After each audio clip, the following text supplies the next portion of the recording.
낯선 경험을 하셨죠. 아마 이렇게 현대의 소음이 많은 세상에서 이렇게 완전히 소리가 없는 이 상황 자체를 만나신 것도 되게 처음이실 거라는 생각이 드는데요. 저희 오늘 이 시간은 이제 안건영 감독님을 모시고 작품에 대한 이야기를 할 텐데요. 그 전에 저희가 지난 1년 동안 시간여행이라는 프로그램을 가지고 쭉 그 한국 독립 다큐멘터리 영화의 한 흐름들을 네 단계로 네 부를 나누어서 쭉 진행을 했었어요. 처음에는 후일담, 그다음에 노동, 여성과 사적 다큐, 그리고 마지막에 지금 이 단계 공간을 주제로 했었고요. 그 공간을 주제로 하면서 어떤 재개발의 공간 혹은 그 공간들의 상실 이런 여러 가지들을 이야기를 하면서 오늘 그 마지막 대중 그 어떤 그 대미를 장식하는 방식 안에서 그 지금 공간에 대한 이야기들을 공간의 복원을 맞이해서 같이 이렇게 또 생각을 해볼 수 있게끔 하는 시간을 가지도록 했습니다. 안건영 감독님 모시고 이야기를 나누도록 하겠습니다. 안건영. 예, 안녕하세요. 이 방금 보신 이로 인해 그대는 죽지 않을 것이다를 연출한 안건영이라고 합니다. 반갑습니다. 무엇보다도 일단 그 진짜 시간 여행을 올 한 해 동안 진행을 했었는데 그 마지막 주자가 됐다는 사실이 대단히 영광스럽고요. 예, 오늘 저도 이제 더 이제 아마 못 보지 않을까 이 영화를 이렇게 큰 극장에서 생각이 드니까 되게 여러 가지 기분이 드네요. 저희는 이 공간 안에 익숙하신 분들은 알겠지만 감독님하고 이야기를 서로 많이 진행을 하고 궁금하신 사항들이나 또 생각하시는 바가 있으면 마지막에 질문을 받는 방식으로 이야기를 나누도록 하겠습니다. 어제 이런 독특한 작품을 극장 안에서 정말 사운드가 없는 상태로 이렇게 마주하면 진정한 무성영화 시대 때도 사운드가 없이 영화를 본 적이 없잖아요. 근데 저희는 그들보다 더 대단하게 사운드가 없이 영화를 보게 됐고 이 사운드가 없는 이런 방식의 영화를 그리고 굉장히 공간을 반복해서 보여주면서 저희에게 굉장히 많은 이야기를 들려주는 이런 영화를 기획하게 된 것부터 그다음에 이 영화의 제목도 굉장히 특이한 것 같아요. 그래서 이로 인해 그대는 죽지 않을 것이다 라고 하는 이 제목을 같이 만드시게 된 것까지를 한번 먼저 여쭙고 시작을 하겠습니다. 네, 그 작년 11월에 2013년 11월에 그 엔딩 크레딧에 보이는 것처럼 문지문화원 사이라고 하는 곳에서 대학로에 있는 아르코 미술관에서 이제 전시를 하게 됐는데요. 거기 기획 그 전시할 작품의 의뢰를 받아서 만들게 됐어요. 그래서 이제 그때는 45분짜리 버전이었는데 40분, 45분 정확히 생각이 나지 않네요. 그리고 나서 이제 근데 그 버전을 만들 때는 여러 가지 감안해야 되는 게 있었는데 그 중에 하나가 너무 러닝타임이 길다라고 하는 거, 그래서 줄여야 된다는 거, 전시회에 전시돼야 되니까. 그리고 나서 극장용 버전을 다시 만들자 뺐던 내용들을 다시 가지고 와서 그래서 지금 62분짜리 버전이 나오게 됐고요. 근데 그 과정에서 이제 아시겠지만 전시장이라는 데서 소리는 그렇게 중요한 문제는 아니었었어요. 그래서 한 가지는 이제 소리에 대해서 약간 좀 이런 밀폐되고 완전히 그 차폐된 공간에서는 소리가 없으면 이런 정적을 느끼게 되는데 그런 부담감이 없었기 때문에 대단히 저로서는 자유롭게 소리를 뺄 수 있었던 결정을 할 수 있었던 것 같습니다. 근데 또 하나 되게 중요한 거는 그 전시 때 이제 협업하는 프로젝트였는데요. 같이 협업했던 분이 도시학자인 최종현 선생님이라는 분인데, 그분은 이제 학자죠. 이제 회화 자료, 뭐 이런 사진 자료를 이용해서, 그다음 문헌 자료를 이용해서 협업하는 도시의 과거, 역사를 연구하는 분이셨는데요. 그래서 그런 협업 과정에서 저도 이제 책과 유사한 형태, 책엔 소리가 없잖아요. 또 하나는 그런 뭐 문헌 자료나 사진, 회화 자료를 가지고 오는 방식으로 작품을 만들게 됐습니다. 두 번째 질문인데요. 왜 제목이 이로 인해 그대는 죽지 않을 것이다인가? 이제 허필이라는 사람이 초반에 나오는데 그 생지명에 대한 이야기를 다 기억하실 거라고 생각하는데요. 그 생지명에 있는 마지막 구절이었어요. 그리고 이 홍제천에 대해서 제가 이제 조사를 하면서 이게 그 생지명에 있었던 대목하고 되게 유사하다는 걸 생각했거든요. 어떤 걸 기록으로 남기는 거, 기록으로 남음으로 해서 무언가 영생을 얻는 거. 근데 그 영생이라는 것이 과연 어떤 것인가에 관해서, 그 다음에 그 복원, 건물의 복원, 장소의 복원, 이런 것들이 무엇인가에 대해서 그 다음에 또 더 이제 중요한 거는 어떤 예술 작품을 만든다는 게 일종의 그런 어떤 방부 처리를 하는 거잖아요. 박제 처리? 그런 것들이 이로 인해, 그래서 이 이로 인해는 내가 너에 대한 생지명이라고 하는 글을 씀으로 해서라는 뜻인데, 이로 인해 그대는 죽지 않을 것이다 라는 게 맞겠더라고요. 비하인드 스토리를 하나 말씀드리면, 사실은 이 작품의 원래 가제, 제가 생각하던 원래 제목은 물 위의 도시였어요. 사상누각 뭐 이런 느낌으로. 근데 이제 아시겠지만 어느 감독님이 제가 이걸 먼저 만들기 전에 아주 유사한 제목의 그런 피칭을 하셨어요, 만들기로. 이제 얼마 전에 하셨죠. 다 만들어졌죠. 그래서 그분은 내 제목을 모르니 내가 바꿔야겠다. 그래서 바꿨죠. 그런 비하인드 스토리가 있었군요. 실제로 아르코에서 그 작품을 봤을 때는 그 태종현 선생님의 지도가 이렇게 딱 있었고, 우리나라 그러니까 서울의 지도들이 딱 있으면서 거기에 그 홍제천이 있을 공간에 이 영상물이 같이 이렇게 틀려 있어서 영상물이기도 했지만 하나의 설치물로서 그때 바라봤던 기억이 또 새삼스럽게 나는 부분들이 있는 것 같습니다. 저는 이 작품을 보면서 처음에 작품을 딱 시작을 할 때 다른 부분보다 허필의 이야기에서부터 시작을 하잖아요. 그래서 저는 허필의 이야기를 써요. 허필의 인물에 대한 이야기를 들어가려나? 라고 했는데 허필의 생지명을 이렇게 가지고 오셨어요. 그러면서 이제 이야기를 쭉 홍제천의 이야기를 이렇게 풀어가시는데 그렇게 먼저 인물에 사실은 하나도 관심이 없는 영화잖아요. 이 영화는 철저히 공간들이나 그 어떤 이미지, 현재의 이미지들이나 각종 여러 가지 감독님께서 이렇게 결을 만드셨는데 한 인물의 이야기, 그리고 사실은 그 인물이 사라져서 지금은 기억이 되지 않는 인물의 이야기를 먼저 불러오시면서 이야기를 시작을 하셨어요. 그래서 영화를 이렇게 구성해가는 방식들이 굉장히 흥미로운데 이제 허필의 생지명에서부터 시작을 해서 이야기를 이렇게 구성을 하시는 부분들에 대한 얘기들을 같이 한번 들려주시면.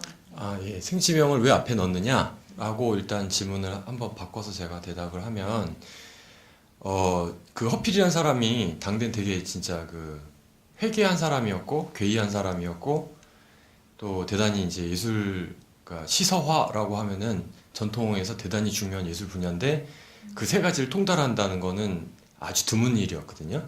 그러니까 뭐, 요소리 치면 만능 예술가 뭐 이런 건데, 그러니까 글을 쓰는 것과 이 글씨를 쓰는 것과 그림을 그리는 것이죠. 근데 이 사람이 이제 당대에 아무런 권력이 없었거든요. 여기서 말하는 권력이라는 거는 일단 약간 몰락한 가문 출신이었고, 또 하나는 당대 예술 권력도 이 사람한테 없었어요. 그러니까 아는 사람은 다 저 사람 대단해 뭐 이렇게 하지만 실제로 이제 왜 그렇잖아요. 아무래도 제도권 예술이라는 것과 그냥 골방 예술가의 차이라고도 볼 수 있는데, 사실 세검정이 또 이 영화에는 안 나오지만 재밌는 게 있다면, 이 해방 직후와 해방 이제 전후로 해서 저 동네에 되게 가난한 예술가 많이 살았어요, 사실은. 그래서 그것도 원래는 다룰까 했었거든요. 뭐 이를테면 뭐 대단히 많은 예술가가 창의문 밖에 살았는데, 지금 딱 생각나는 사람은 지금 떠오르지가 않네요. 제가 준비해온 이야기는 아니어서. 근데 이제 당대는 그래서 이제 아는 사람은 알았지만 기록이나 뭐 그런 게 남지 않았고, 완전히 잊혀지는 그런 어떤 운명을 겪게 됐죠. 근데 제가 이제 요새 이제 허필이라는 사람에 대한 재평가가 상당히 활발하게 이루어지고 있거든요. 영화 초반에 나온 것처럼. 근데 제가 이제 영화에서 허필, 그는 누구인가? 뭐 이렇게 해서 멋진 인물 역사 다큐멘터리를 만든다면 사실 제가 가짜 세검정을 세우는 것이나 물이 여름이 아닌 우기가 아닌 시절에는 비가 흐르지 않았던 홍제천에 딱 그 알맞은 양의 물만 흐르게 하는 것과 도대체 뭐가 다른가라는 생각이 드는 거예요. 어쩌면 진짜 허필의 운명은 잊혀져야 되는 거죠. 그렇지만 언급되지 않으면 안 되잖아요. 그래서 이제 영화 시작에는 딱 허필이라는 사람이 살아있다가 모두 다 이 사람의 이야기라고 생각했다가 영화가 가면 갈수록 이 사람이 아까 나왔던 이름인데 그리고 또 이제 스토리를 쫓아가다 보면 또 잊혀졌다가 마지막에 이제 마지막으로 나오는 거 도사로 나오거든. 도사. 실제로 이 사람이 사후에 50년 있다가 허시도사 신선이라고 불렸어요. 여기 허시성을 가진 신선이 살았다. 이거는 은유가 아니라 진짜로 그렇게 생각했어요. 김정희하고 아까 지금 누구였죠? 누구였더라? 박 교수였나? 그 되게 유명한 그 사람인데 그 사람도. 그러니까 이 영화도 그렇게 사라져야겠다. 하나 인물이. 그리고 이제 남는 거는 어떻게 보면 그쵸. 네. 그렇게 생각을 하고 구성을 했습니다. 오히려 되게 촘촘한 구성이신 부분들이 허필이라는 인물을 보면서 진짜 딱 감독님의 말씀하고 저도 굉장히 유사하게 생각을 하게 됐던 부분이 어떤 인물을 존재했었고 근데 존재했던 인물이 되게 유명했었으나 사라졌고 다시 그 사라지는 것들을 다시 발굴해내고 근데 그 발굴해내는 방식들이나 이런 부분들이 지금 홍제천이라고 하는 공간을 복원해내는 방식들이나 감독님이 접근하는 방식과 굉장히 닮아 있어서 글을 시작하는 게 굉장히 맞지만 또 생직명이라는 말과 더불어 그가 이렇게 다시 불러져 왔을 때 굉장히 흥미로운 지점으로 연결되어서 보였던 부분들이 있는 것 같아요. 근데 감독님께서 이제 이야기의 구조를 얘기를 하시면서 이 영화는 정말 흥미로운 지점이 이야기를 이미지로 전혀 얘기를 하고 있지 않잖아요. 그러니까 이미지라고 하거나 그러니까 이미지라고 얘기를 했을 때는 사진이라든지 동영상이라든지 어떤 자료 화면들에 대한 것들을 가지고 오는데 그들을 보여주는 시각적으로 보여주지만 실제로 이야기를 전개하는 건 자막의 말로 이제 이야기가 전개가 되고 있어요. 그래서 서사의 축은 되게 책을 읽듯이 넘어가는 방식이긴 하지만 서사를 따라갈 때 이야기와 이미지가 서로 이렇게 같이 가는 방식들이라기보단 철저히 그 자막으로 서사를 이렇게 네. 쭉 따라가게 만들어 주셔서 자막이라는 것과 이미지의 관계를 감독님께서는 어떻게 설정을 하고 계셨나? 예. 그러니까 사실 영화에 대한 좀 오해가 있다는 생각이 전 들거든요. 그러니까 영화적이다라고 한 다음에 그것에 어떤 이제 특히 이제 이미지, 움직이는 이미지에 대한 어떤 신화라고 해야 될까? 그게 영화를 좀 이렇게 답답하게 만들고 결국 영화가 이렇게 좀 뭐라고 해야 되지? 한때 되게 찬란했던 예술 장르였는데 이제는 되게 쇠락하고 죽어가고 있다는 생각이 전 들거든요. 이 죽음은 사실 영화의 죽음과 또 관련됐어요. 이제 전시할 때 도록이 있었는데 사실은 그 전시가 되게 특이한 전시여서 또 글들이 하나씩 있었는데 최종현 선생님의 그것도 바닥이 지도가 메인이 아니고 거기 있었던 그 논문이 이제 홍제천과 관련된 논문이었었거든요. 근데 저는 이제 거꾸로 그 자리에 이제 영화의 죽음에 관한 좀 제 생각을 밝힌 글을 썼었어요. 근데 그게 제가 생각할 때는 좀 이미지에 대한 과신 내지는 어떤 신화와 관련된다는 생각이 들고 사실 영화는 그거 외에도 더 이제 다른 것들을 할 수가 있죠. 근데 그건 영화적이라고 불리지 않는데 대표적인 게 이제 언어, 텍스트 뭐 이런 것들이라고 생각하거든요. 물론 언어나 텍스트가 영화에서 기능을 안 하고 잊혀졌었느냐? 그건 아니죠. 많은 사람들이 그것들로 이제 어떤 새로운 시도들을 했었는데, 근데 이 영화는 제가 이제 영화 구성에 대해서 좀 더 얘기를 하자면 오늘 좀 제가 지나치게 친절하게 얘기하고 이제 안 들어질 거니까 좀 친절해야겠다 이런 생각이 드나 봐요. 아니면은 또 다른 기록 때문인지 모르겠지만 근데 여기서 보면 그 이제 세 번째 파트에서 그 백석정이라고 하는 육각정자, 지금은 초성만 남아있는 이 사진으로도 복원하는 게 불가능하고 언제인지 모르니까 문헌으로는 위치를 확정 짓거나 형태를 알 수 없어서 복원을 못하는 문제가 있었잖아요. 사실은 그 어떤 건축물을 복원하기 위해서는 문헌 자료와 이미지 자료를 같이 활용해야겠죠. 그게 정답이라고 생각을 하거든요. 만약 복원을 진짜 한다면, 뭐 복원이라는 것 자체의 문제는 차치하고서라도. 근데 영화는 언어의 그 능력을 너무 불신하는 것 같아요. 근데 사실 이 영화도 그렇고 영화라는 것 자체가 그렇지만 텍스트와 이미지 또는 이미지와 어떤 매터리얼한 것과 언어를 두 가지 축으로 가져가고 있다는 생각이 들어요. 물론 그걸 이제 내러티브나 이런 좀 더 높이 있는 식으로 이해할 수도 있겠지만 특히 이제 최근에 공간 다큐들을 보면 언어에 대한 어떤 과다한 불신이랄까. 그래서 만약에 이 영화를 만들 때 되게 중요하게 생각한 게 그거였어요. 이 영화에서 이미지가 다 빠져도 영화는 된다. 하지만 자막이 다 빠지면 안 되는 영화. 그거를 만들어야겠다라는 생각을 한편으로 했었죠. 그게 아주 그 핵심적인 목적은 아니었지만 사실 그렇잖아요. 이 되게 재미없는 영화겠죠. 이미지가 다 빠져버리면. 하지만 텍스트, 언어가 다 빠져버리면 안 되는 영화가 되겠죠. 그런 생각을 했었어요. 예. 근데 또 역설적으로 그 자막이 굉장히 이미지화돼서 느껴지거든요. 그래서 그 자막을 텍스트로서도 연결이 되지만 이 영화에서는 자막이 또 다른 이미지로 연결이 되어져서 이렇게 보고 있다 보면 그 자막에서 보여지는 이미지들이 어느 순간에는 소리로 저희한테 들려지는 나레이션의 역할들을 하는 듯한 느낌? 그래서 나레이션이 없지만 그렇게 소리가 없기 때문에 또 다른 상상력을 불러오면서 저희들로 하여금 이게 이제 나레이션으로 들리게끔 읽히게끔 그리고 소리가 없지만 거기에 공간에 물이 흐르는 소리를 우리가 상상해서 듣게 만들게끔 이런 방식으로 또 이렇게 불러오시는 부분으로 인해서 어떤 청각적인 상상력, 청각적 이미지라고 얘기를 해야 되나? 그런 부분들은 굉장히 더 강력하게 부각을 없지만 더 부각시키는 방식이 저는 또 감독님 말씀을 들으면서 영화와 또 매치가 되는 부분인 것 같아요. 근데 제가 뭐 각각 머릿속에 어떤 소리를 떠올릴지 계산을 다 한 건 아니고요. 제가 뭐 주술사나 무슨 뭐 이런 게 아니니까.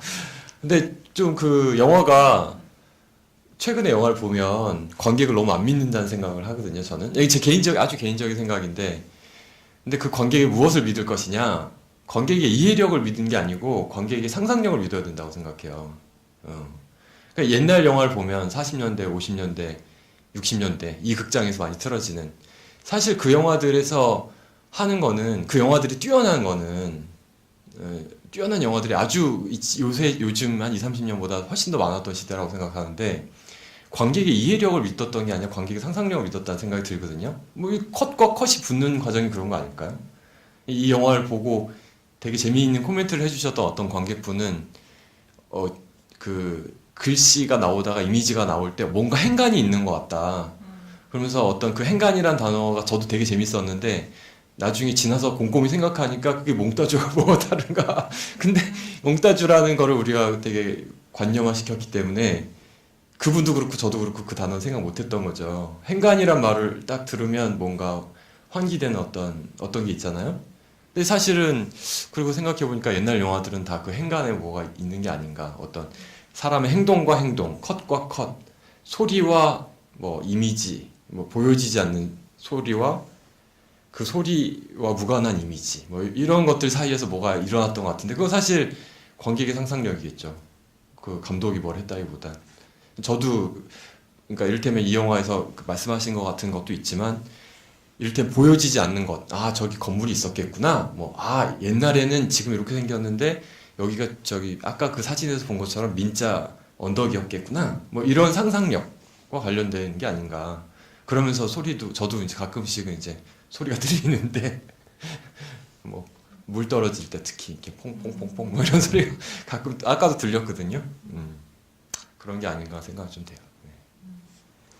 그 행간을 얘기하시면서 저도 드는 게, 그 자막으로, 그러니까 저희에게는 이제 자료에 대한 것들이나 감독님께서 되게 사실 문자나 자막은 기본적으로 가지고 있는 게 저희가 약간 되게 이성적인 매체 혹은 담담하고 뭔가 중립적이거나 객관적인 느낌을 자아내게 만드는데 감독님께서 이제 점점 진행하면서 사실은 거기에 굉장히 강한 주관성, 뭔가 좀 시닉한 게 깔려 있는 걸로 자막을 계속 읽게 되기는 했지만 그 자막에서 수많은 이야기들을 불러오는 방식에서 철저히 이미지는 그 동영상 이미지는 현재의 모습으로만 이렇게 계속 가시잖아요. 반복적이기도 하고 그러면서 그 틈새에서 계속 이 어떤 저희로 하여금 상상력을 혹은 그 행간을 만들어내는 부분들이 있었다는 생각이 드는 거예요. 그래서 그 학교의 장면 같은 경우도 한 3번 정도 보여줄 때 저기가 장의사가 이렇게 했던 부분들 하지만 지금은 학교구나 이렇게 하는 방식들 그리고 그 장의사를 바라봤을 때 이제 이름이 없어진 공간이구나 뭐 저게 저렇게 또 바뀌었구나 이렇게 이제 저희로 하여금 현재의 공간을 계속 보여주지만 그 공간의 결들을 이 자막으로 통해서 만들어내면서 거기에서의 행간을 계속 만들어내는 부분들이 또 저로 하여금이나 관객의 한 사람으로 저 자신도 되게 흥미로웠던 지점이었던 것 같습니다. 그런 부분들과 더불어 사운드에 대한 얘기를 조금 더 계속 해보면 사실은 그 사운드 오늘도 마찬가지지만 이런 이제 영화를 만나면 부시럭거릴까봐 소리가 막 이렇게 스스로도 신경이 들리잖아요. 근데 여기에는 사운드가 없지만 내 머릿속에도 사운드가 있고 그리고 이 현장 공간에서 나오는 이 현장의 사운드라는 것도 있고 그리고 그 사운드라고 하는 것들이 정말로 무엇인가를 침묵할 때는 우리가 굉장히 강한 긍정을 하거나 강한 부정을 하거나 그걸 냅두기 때문에 사운드가 없는 게 아니잖아요.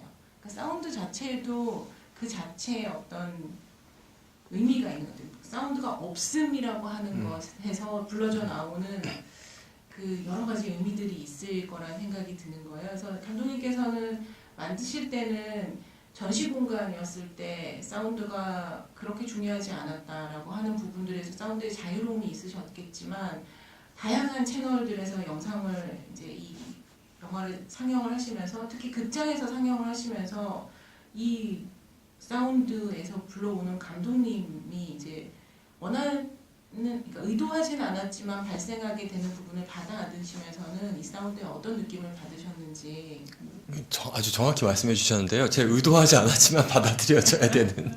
사실 저도 이제 극장에서 영화 많이 보긴 하지만 거의 컴퓨터 모니터로 보거든요. 이 영화도 그렇게 되지 않을까? 다운로드를 통해서. 근데 이제 편집하는, 그러니까 저한테는 어떻게 보면 편집하는 컴퓨터 모니터와 제가 주로 이제 영화를 보는 컴퓨터 모니터와 같은 모니터예요. 저한테는 그게 영화죠. 그 모니터가, 그 모니터 이름이. 근데 편집하는 과정에서 한 번도 그 생각 못 한 거예요. 저도 진짜. 저 아주 한심한 일인데, 예, 극장 생각을 못 하고, 극장 하면은 시각적인 것만 떠올랐지? 이제 청각적으로 이렇게 될 거라는 걸 이제 막연하게 이제 머리로는 알았지만 이 정적은 저도 첫 번째 극장 상영 때 이런 거구나 라는 걸 좀 깨달았던 좀 한심한 면이 있고요. 근데 이제 그 부분에 대해서 좀 더 얘기를 하자면 여러 가지 좀 생각을 할 수 있는 거, 이건 의도는 아니에요. 의도는 아니지만 여러 가지 생각은 분명히 할 수 있는 것 같아요. 그 여러 가지 생각 중에 영화가 앞으로 어떻게 될까? 뭐 극장이 있겠죠. 하지만 일테면 영화가 어떤 감정을 뭔가 극대화시키고 뭔가 그 감정을 소모하는 방식의 영화가 아닌 방식의 영화로서 만약에 이런 책 또는 논문 같은 식의 어떤 정보를 담아놓는 용도의 어떤 무엇이 된다면 그거는 일종의 또 도서관과 관련될 것 같다는 생각도 들고요. 위에 이제 2층에 그거 있잖아요. 영상 도서관 있잖아요. 만약에 거기 없지만 지금 이게 나중에 이제 행여나 들어가게 된다면 그럼 그냥 뭐 헤드폰 안 끼고 그냥 편하게 볼 수 있는 뭐 어떤 종류의 영화의 미래인 것 같기도 하고 뭐 그런 생각이 좀 들어요. 하지만 뭐 사실 영화 만드는 과정만 놓고 본다면 잘못된 소리를 쓰면 안 된다는 생각이 훨씬 더 강했어요. 예. 저기서 어떤 소리의 포커스가 저 차 또는 뭐 여기 있는 나뭇잎, 뭐 지나가는 사람의 발자국, 뭐 물소리, 뭐가 될지 몰랐지만 제가 거기서 어떤 소리의 포커스를 잡는 순간 그거는 잘못된 소리거든요. 어느 컷이든 그렇게 됐을 것 같은데 그건 할 수 없었어요. 그러니까 뭐 최악보단 차악이 됐었던 걸 수도 있고요. 예. 강제하지 않는 방식의 또 다른 부분. 이 영화를 보면서 계속 공간이 가지고 있는 상상력이나 이미지가 가지고 있는 상상력이 무엇일까라는 생각을 가장 많이 했던 부분이었던 것 같고요. 실제로 저도 다양한 채널로 이 작품을 전시해서 보고, 그 다음에 컴퓨터 모니터로도 보고, 그 다음에 극장에서도 보고 여러 번 보게 됐는데, 감독님께서 작품을 하시면서 그렇게 하셨기 때문에 그런지 모르겠지만 정말 컴퓨터 여러 채널을 보면서 아 이렇게 하고 조금 거리가 있다가 이 영화에 딱 맞는 채널은 바로 컴퓨터구나 라는 생각을 저는 딱 했었어요. 근데 컴퓨터를 딱 보면서 거의 약간 우리가 그 이북을 보는 느낌? 그러면서 이렇게 하나씩 착착 넘어갈 때 굉장히 편안한 거야. 근데 또 이북은 요즘에 이북은 굉장히 불편하지. 너무 많은 글씨들이 있어서. 그래서 마치 해리포터에서 나오는 책을 볼 때 그 책의 영상들을 같이 하면서 그 신문을 보는 것 같은 움직이는 예, 사진이 움직이는 있는. 사진 그런 느낌들을 보게 되는 거예요. 근데 그걸 처음 만났을 때 해리포터에서 그 움직이는 사진에 대해서 어떤 매혹의 지점들이 굉장히 컸었는데 그걸 영화로 모니터로 만났을 때 딱 이거구나라는 생각을 딱 하게 됐었던 지점이 있었어요. 그런 면에서 또 재밌었던 게 이 영화는 여러분들 이미지를 감독님께서 찍으실 때 거의 영상은 동영 딱 고정해서 찍으셨잖아요. 네. 근데 고정해서 찍었으면 대부분의 공간 다큐들은 고정해서 찍었거나 아니면 카메라가 그 공간을 부유하는 형식들이 굉장히 많은데 이 작품은 그 공간에 딱 멈춰줘서 그것을 포착을 하고 있어요. 반복적으로. 그런데 그 공간 안에 있는 물이나 사람들이 계속 움직이는 거예요. 그러니까 소리가 들린다고 생각도 하게 되지만 그 공간을 보여주고 있는데 그 공간이 죽어있는 공간이거나 아니면 멈추어진 공간이거나 이런 공간이 아니라 살아있는 현재의 공간이라는 느낌이 사운드가 없음에도 불구하고 드러나는 방식이 여느 지금 나오는 다른 공간 다큐들 같은 경우는 멈추어진 이미지들 속에서 사운드로 입체성을 막 부각을 하고 있는데 이런 부분에서의 좀 차이 같은 부분들이 들어져서 저는 되게 흥미로웠던 지점이었거든요. 네, 되게 재밌는 지적이신 것 같은데요.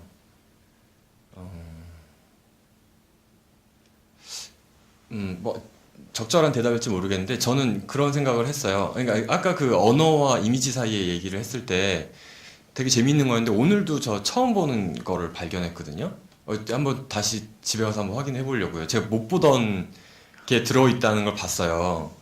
근데 처음부터 그런 생각을 했거든요. 이 클로즈업을 최대한 배제하고 어떤 모든 세부가 다 들어가게. 그다음에 그게 결국에는 이것도 내년이 되고 내후년이 되면 과거의 작품이 될 테니까 이 영상들이 또 그 나름의 어떤 기록이 되도록 하는 거를 감안을 하고 있었죠. 예, 여기 나왔던 예술 작품들처럼 실제로 이제 마지막 장면의 한강 장면을 보면 지금 다르거든요. 아시겠지만 여기 상암동에서 나가는데 그 홍제천이 상암동에서 저 합정 방향으로 가다 보면 신촌 방향으로 가다 보면 건너게 되는 그 천이에요. 근데 불광천이 있고 홍제천이 있죠. 근데 이제 그 내부순환에서 바로 연결되는 다리가 거의 다 지어지고 있어요, 지금. 마지막에 이제 아주 조금씩만 이렇게 몇 미터 정도만 올라와 있는데 지금은 아주 높아졌거든요. 이를테면 그런 순간들이 있을 거라는 감안을 했었어요. 그리고 또 하나는 언어는 되게 명쾌한, 물론 그것도 이제 어떤 한계가 있긴 하지만 언어는 명쾌한 반면에 분절적이고 이미지는 저도 처음 본 이미지가 있을 정도로 거기 이상한 뭐가 있더라고요. 그래서 저 뭐지? 그랬는데 또 지나가게 됐는데 되게 모호하고 그러니까 뭐랄까 실제로 영화에서도 컷이 반복될수록 어디를 봐야 되는지가 달라지는 것들이 있잖아요. 뭐 이렇게 깨끗한 물에서 아이들이 노는 것처럼 보였다가 쾌적하게 얘네들이 한강물 속에서 놀고 있는 거구나 속아서 뭐 이런 생각을 하게 된다든지 뭐 그 문을 받다가 밑에 물이 나오는 거 한강물이 끌어올라오는 걸 본다든지 뭐 이렇게 되는 순간들이 있도록 만들었는데 예 그렇습니다. 좀 뭐 대답이 안 됐네요. 아니 예. 나누는 시간이기도 하기 때문에 저도 제 느낌을 같이 나누면서 얘기를 하면 되게 편안하게 감독님께서도 이렇게 답을 하신다기보다는 네, 네. 느끼시는 느낌을 같이 나누면서 얘기를 하면 좋을 것 같습니다. 저 역시도 그렇게 여러 번 본 작품임에도 불구하고 오늘 또 새롭게 본 그 영상들이 되게 많았거든요. 그래서 볼 때마다 참 되게 흥미롭구나. 그리고 네. 그 아까 대답 죄송해요. 네. 대답하다가 말았는데 근데 그걸 카메라가 움직인다거나 소리가 들어가면 그게 안 되죠. 이 멈춰 있는 멈춰 있는서 이렇게 딱 보고 있어야 이 하나하나에 내가 뭘 봐야 되지라고 하는 어떤 당혹감을 느끼게 되는 면이 있는 것 같거든요. 근데 카메라 움직이면 좀 그게 사라질 것 같아요. 왜냐하면 뭔가 그 움직이고 있는 어떤 뭐라고 해야 되지? 모티브? 어떤 사람을 쫓아간다든지 뭐 카메라가 줌된다든지 하면은 무엇을 봐야 되는지 어떻게 보면 지정하는 게 되니까 소리도 그렇지만 근데 회화도 그렇고 사진도 그렇고 여기 있는 정지된 영상들도 사실은 애매해지죠. 그 멈춰 있음으로 해서 그런 생각이 좀 드네요.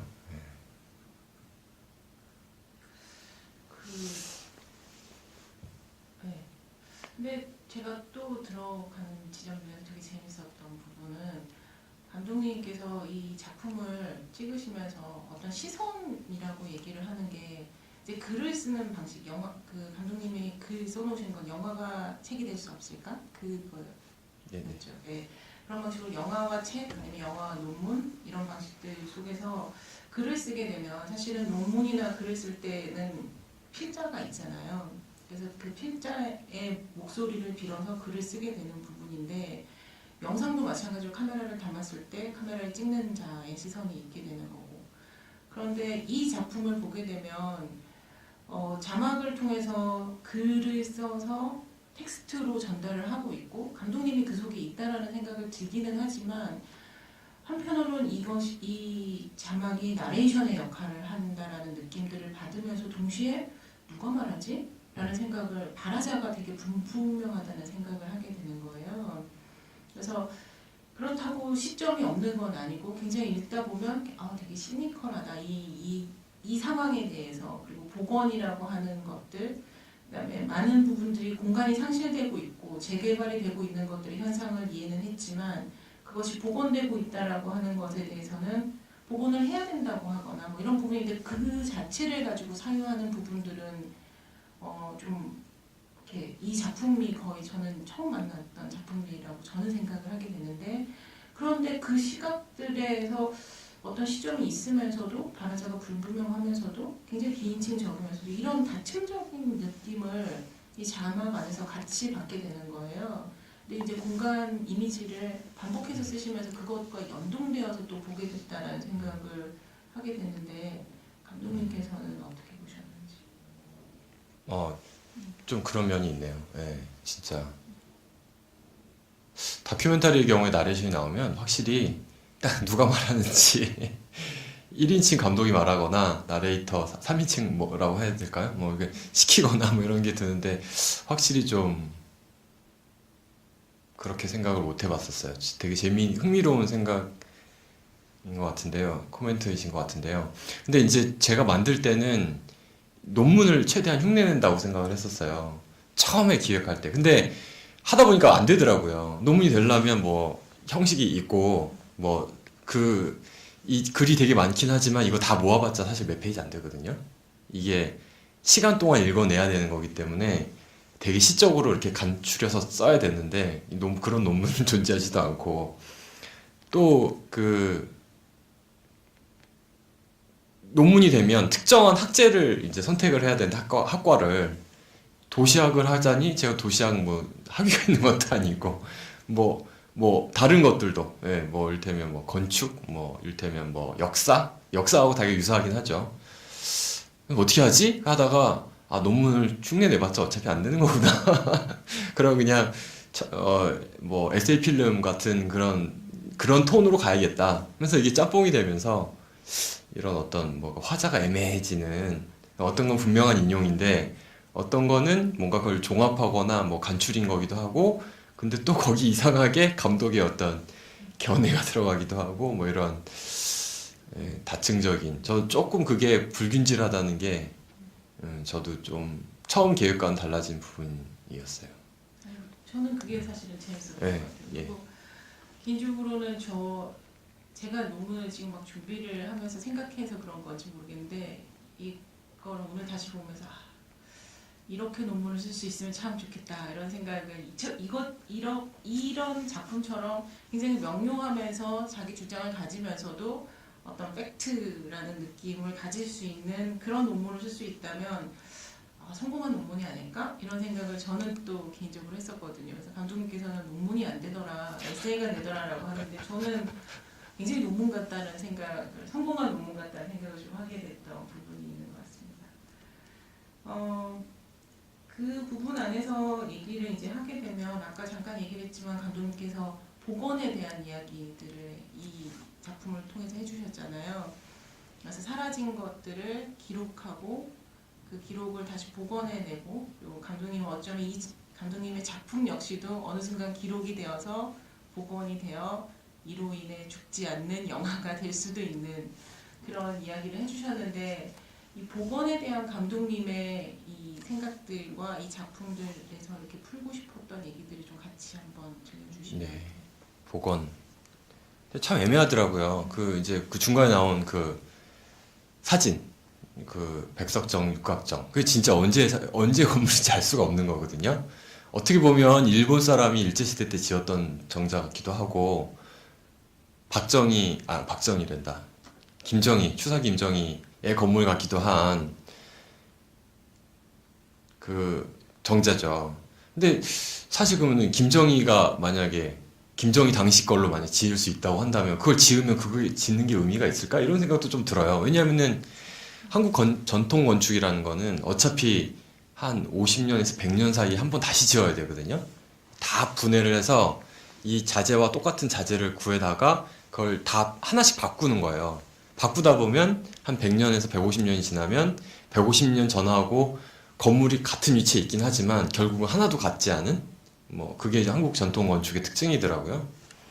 그러니까 사실은 복원한다는 것 자체도 그러면 어느 시점으로, 그다음 또 여기서 중간에 세검정도 나오지만 세검정이 의미가 있는 건 주변 풍경이 아주 멋있는 곳이었기 때문에 의미가 있었던 건데, 풍경은 그대로인데 건물만 다시 짓는다는 건 또 무슨 의미인가? 되게 복잡한 문제를 불러일으키는 것 같아요. 그거에 대해서는 많은 사람들이 뭐 논문도 쓰고, 또 이를테면 뭐 기무 같은 영화도 있고, 예, 뭐. 근데 제가 좀 더 그 관심이 있었던 거는, 그러니까 사실 복원이라고 하는 게 영화로 가져오면 이 재현의 문제하고 되게 유사한 것 같거든요. 세검정을 어떻게 재현할 것이냐, 그 공간, 그 건물을 어느 방향에서 언제 뭐 어떤 노출로 찍는 게 정말 그 건물이냐 라고 하는 문제하고 되게 닮아 있는 것 같아요. 어떻게 재현하는가. 사실 이 영화에서는 인물이 나오지 않기 때문에 그렇긴 하지만, 특히나 인물을 보여주는 인물 다큐의 경우는 그게 되게 중요한 문제가 되는 것 같거든요. 근데 사실 건축물의 복원이 불가능한 것처럼 영화적 재현도 불가능한 게 아닌가. 그러니까 이미지를 통한, 되게 이 영화가 그 영화적인 그 이미지들에 대해서 좀 시니컬한 것 같아요. 좀 대답이 되는지 모르겠네요. 실제로 이 영화를 보면서는 이렇게 재현에 반대하는 영화, 그리고 어떤 복원 역시도 원본이 대체 뭐냐라고 얘기를 했었을 때 그 원본을 복귀하는 게 복원인가, 아니면 그 원본이 있었던 맥락을 다시 불러와서 그거를 하는 것이 복원인가, 이런 생각 저 되게 많이 하게 되더라고요. 그래서 저희가 오늘날에 복원된 많은 건물들은 언제나 논쟁이 되잖아요. 잘 됐던 못 됐던 예전과 똑같지 않다, 내지는 뭐 어떤 방식으로든 거기에 수많은 이권들이 개입이 되고 그쵸. 그래서 상실된 공간에 대한 이야기들은 상실성 자체를 가지고 막 얘기를 하는데 그래서 그 다음에 이야기를 했을 때가 이제 우리가 복원에 대한 이야기를 하거나 그렇다고 개발을 하지 않거나 뭐 아닌 이런 방식이 아니라 뭔가의 어떤 대안들을 얘기를 할 때 역시 복원 역시도 또 굉장히 문제적이라는 생각을 하게 되는 거고 감독님 말씀 그쵸. 예. 근데 이제 그게 더 그거 한 거는 그러니까 사실은 건축물이 이제 복원이 안 되고 영화 속에 드러난 거는 무언가를 재현하는 것이 아니라면 이제 결국 남는 것만 존재하잖아요. 그 남는 것이라고 하는 건 여기 나온 이제 사라지지 않게 된 홍제천이나 아니면 그 예술품들. 그러니까 이를테면 그러니까 이거 이 세검정 부분을 잘 다시 기억해 보면 제가 이제 생각했던 거는 세검정은 있다가 사라져 버렸거든요. 그래도 거기는 그 동네 이름은 세검정이로 계속 있는 거예요.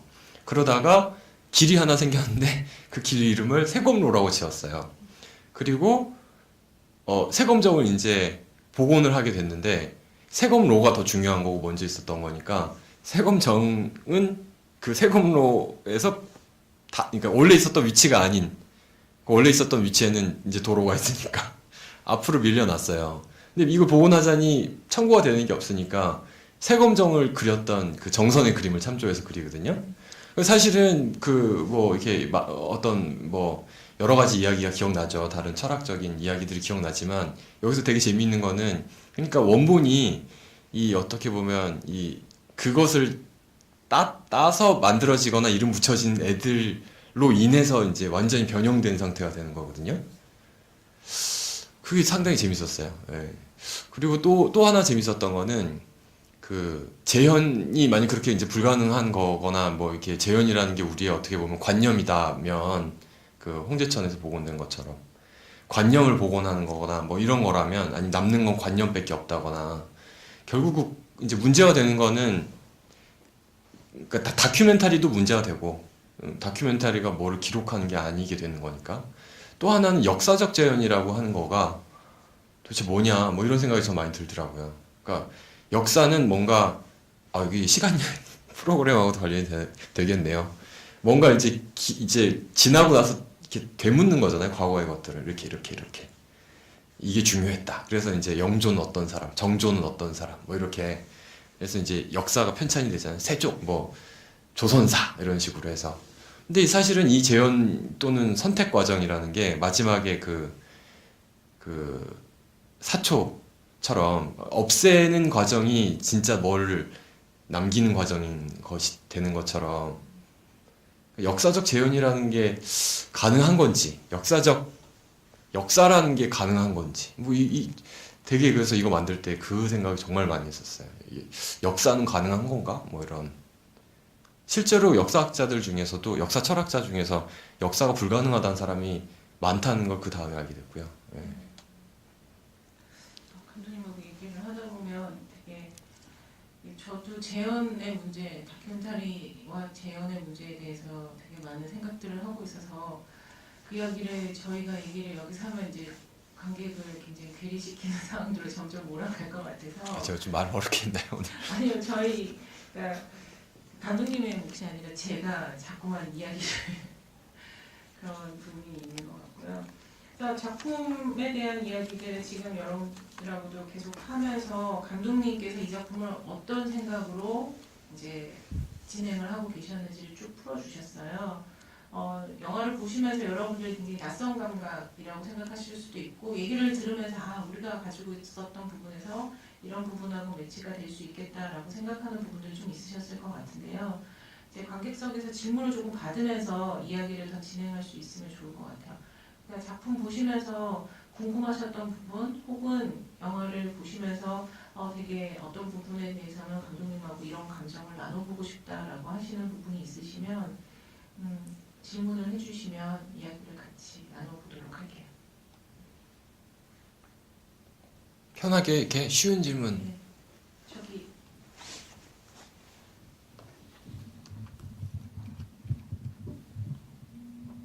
이 영화가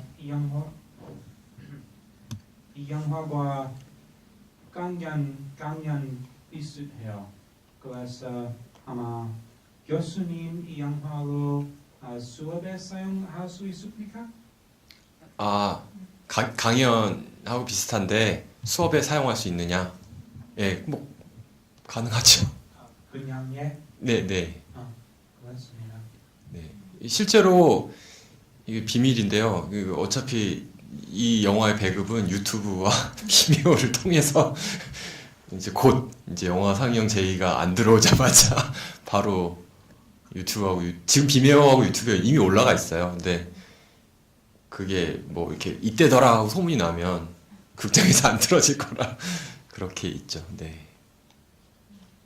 실제 이 영화를 보고 그 같은 동료 비평을 하시는 분이 이 영화는 강연 같다. 그래서 대형 강의에서 PPT를 틀어놓는 것 같다라고 얘기를 하면서 여기서 그냥 감독님이나 강연자가 나와서 여기에 대해서 이렇게 영상을 보여주고 PPT를 보여주고 난 다음에 설명하는 방식으로 해도 이 영화는 되게 재밌을 것 같다라고 얘기를 했었던 기억이 지금 같이 나는 것 같습니다. 계속해서 질문들 좀 받도록 할게요. 궁금하신 사항들이나 느낀 점들. 왜냐면 되게 저는 이 작품을 관객분들이 어떻게 보셨을지 감독님의 시각과 좀 다른 방식으로 되게 궁금한 부분들이 있는 것 같아요.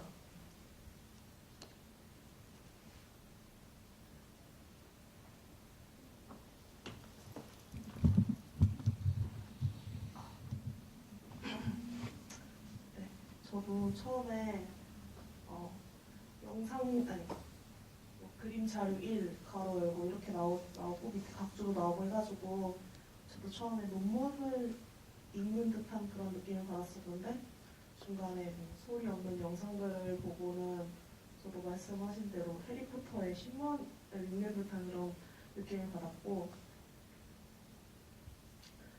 그런데 제가 궁금한 점 중에 하나는 그 소리 없는 영상들이 앞에도 많이 나왔었는데 그 중간 이후부터 영상 1 이렇게 자료하고 그때부터 그 장의사 뭐 이렇게 나왔는데 그 전에 영상들에 대해서는 왜 그런 설명이 없었는지가 궁금하고 두 번째로는 그 검은 화면에 텍스트가 나왔잖아요. 근데 관객들이 읽기의 속도가 좀 다 다른데 그 텀을 어떻게 뭐 어떤 기준을 가지고 설정하셨는지 궁금합니다.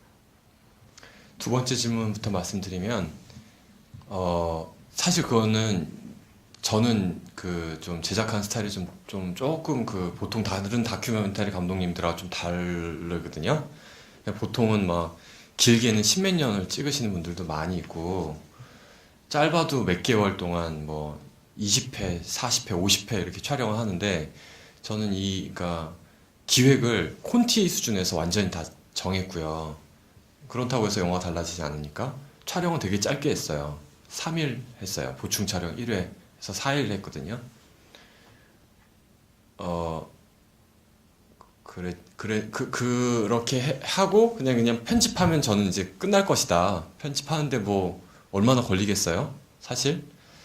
근데 제일 그러니까 고생했던 게 텍스트는 시간을 정할 수가 없다는 거를 편집을 시작한 다음에 가편집 시사를 제가 하면서 처음 알게 됐어요. 전혀 계획하지 못한 거죠, 이거는 방법이 없더라고요. 왜냐하면은 이거 어떻게 하지 하고 보고 볼수록 저한테는 이게 글을 읽는 게 아니라 글의 이미지가 한 번에 확 들어와서 그래, 이거는 내 머릿속에 있는 이 문장하고 매칭이 돼서 읽는데 속도가 안 걸리는 상태가 생기는 거예요. 저는 편집을 할 수 없게 된 거죠, 이제. 그래서 이걸 어떻게 해야 되지를 생각하다가 글을 빨리 읽는 사람, 느리게 읽는 사람, 뭐 별의별 사람들 다 데려다가 보여주는 수밖에 없더라고요. 보여주는 수밖에. 어차피 저도 지금 이게 만들어진 지 이제 거의 뭐 길게 생각하면 1년 됐는데 아직도 이 문장들을 외우고 있으니까. 그래서 처음 보는 사람을 데려다가 잡아놓고 1시간 동안 고문을 하는 거죠. 빠르냐 기냐. 그래서 조금씩 늘렸다가 조금 줄였다가 또 이게 글자 수대로 할 수 있는 것도 아니더라고요. 왜 그러냐면은 어떤 건 생각을 해야 되는 글이 있는 반면에 어떤 건 대단히 구체적으로 몇 년에 뭐 복원했다 뭐 이런 건 사실 생각할 필요가 없는 거니까.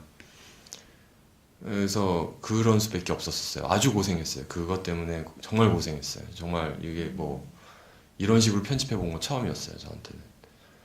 그리고 그 첫 번째 그 영상 부분은 그러니까 이게 시각적인 것들 중에 이제 영상이 있는 건데 처음에는 회화가 나오다가 회화가 딱 어느 순간 분절되는 순간 사진이 나오기 시작하는데 그 사진이 이제 사진으로 넘어가는 시기가 어떻게 보면 우리나라의 근대화죠.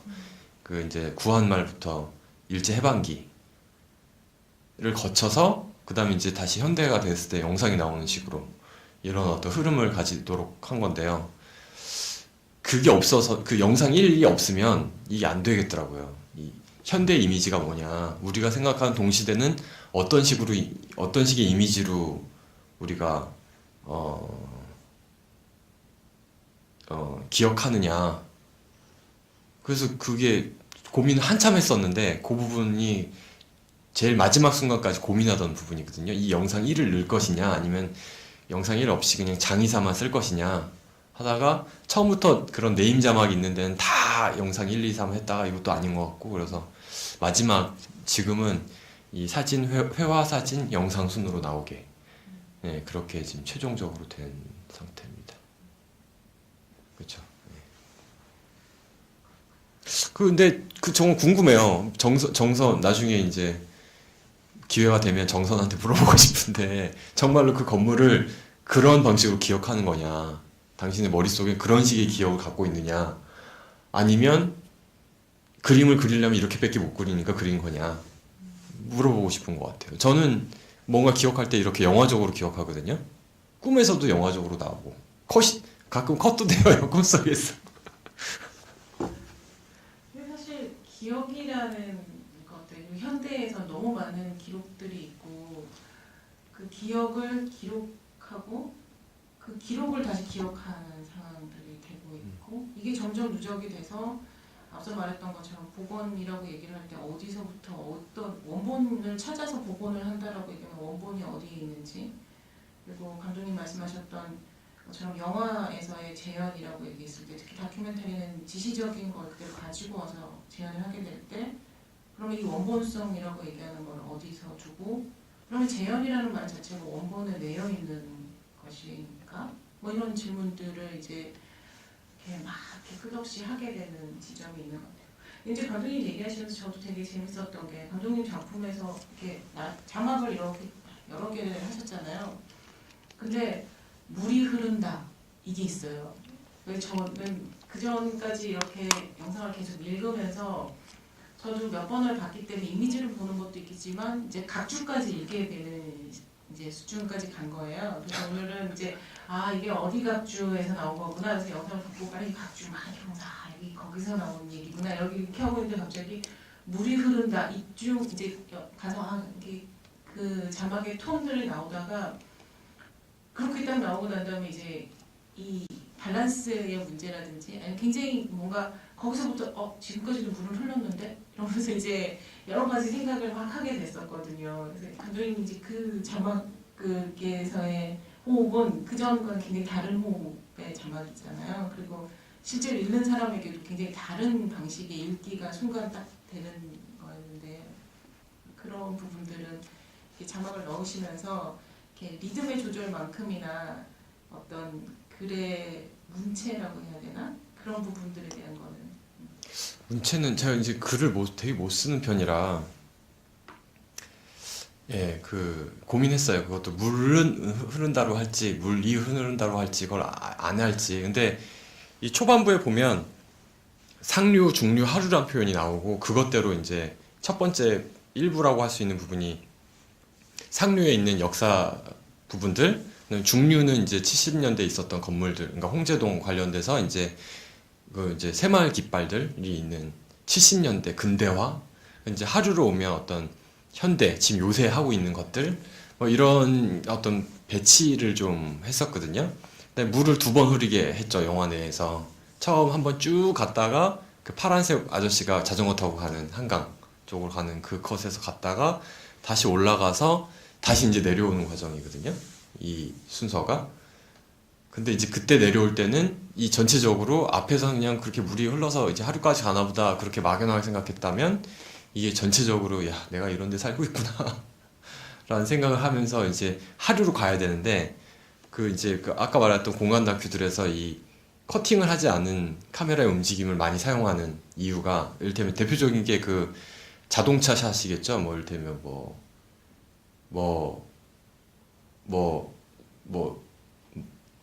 리스본 스토리 같은 거 보면 이 사람이 이제 벤더스가 그 베를린에서부터 시작해가지고 자동차 샷으로 쭉 가는 게 나오잖아요. 그러면서 이제 언어가 그 동네 지나치는 동네마다 말이 바뀌는 식으로 해서 이거를 그래서 진짜 왔어 리스본에 뭐 이런 얘기를 하는 건데 그 영화 제목 맞죠? 리스본 스토리.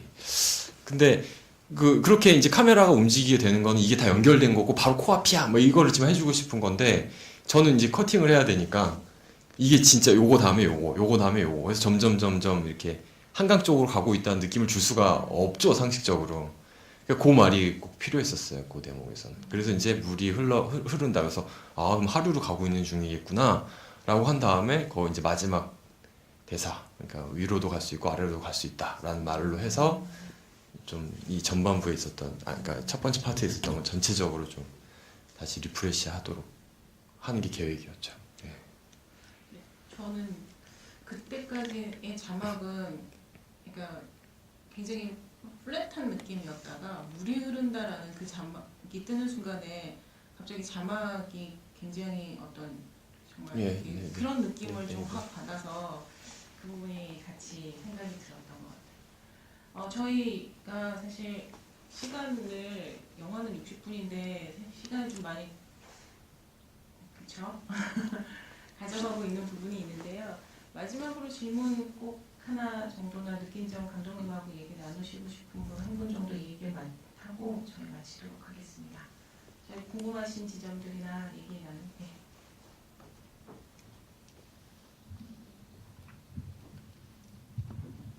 네, 계속 자막 이야기가 나와서 그 생각난 건데요.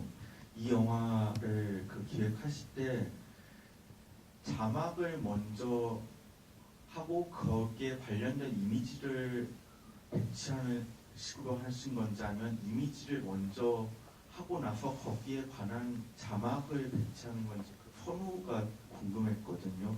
그래서 처음에는 그 자막이 먼저라고 생각하고 봤는데 계속 보다 보니까 이미지를 먼저인 게 아닐까 싶어서 그래서 그 선호가 네. 궁금해서.